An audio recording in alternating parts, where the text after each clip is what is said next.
Imagine you wake up and the world's stock markets are red everywhere. Headlines scream historic crash. Here's what actually happens next, step by step, and why it matters to you. First, immediate market chaos. Massive sell-offs. People dump stocks to avoid bigger losses. Prices nosedive. Trillions vanish on paper. Exchanges hit circuit breakers.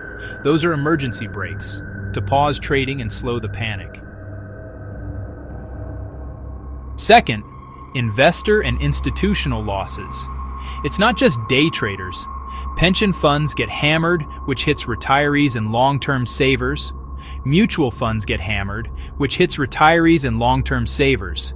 ETFs get hammered, which hits retirees and long-term savers.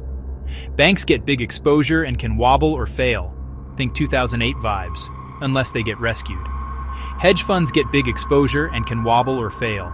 Think 2008 vibes, unless they get rescued. Crypto usually tumbles too, because when fear spikes, risky assets get sold first. Third, the credit freeze. Banks get nervous and tighten lending. That starves businesses of cash for inventory, expansion, even payroll. Hiring slows, layoffs start, and consumers pull back on borrowing. Housing, cars, gadgets take a hit. Fourth, the broader economy slows. Recession may be worse. Companies cut costs, jobs go. People spend less, so sales fall further. Governments collect less tax.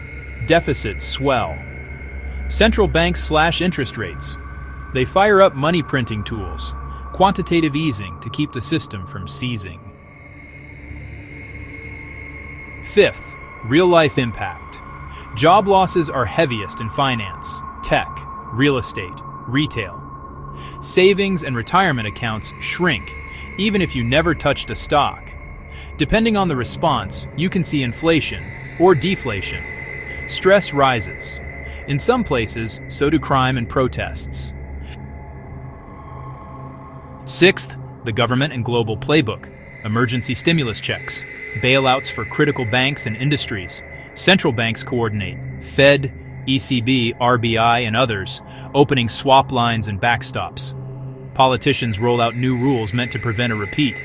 More capital here, fewer risky bets there. Seventh, the long-term shifts. Wealth inequality tends to widen. People with assets rebound faster. Middle-class families take longer. Investors lean into alternatives, gold, some crypto, hard assets. Power can shift globally. Countries that recover faster gain influence. And weirdly, crisis speeds up innovation, AI, clean energy, defense, infrastructure, things that get big public money. So what can you control? Know your risk before a crash, not during it. Diversify. Keep some cash for emergencies. Avoid panic moves. Market history rewards patience more than drama. And remember, crashes feel endless while they're happening, until they don't. Stay calm, stay informed, and make decisions you'll be proud of 5 years from now.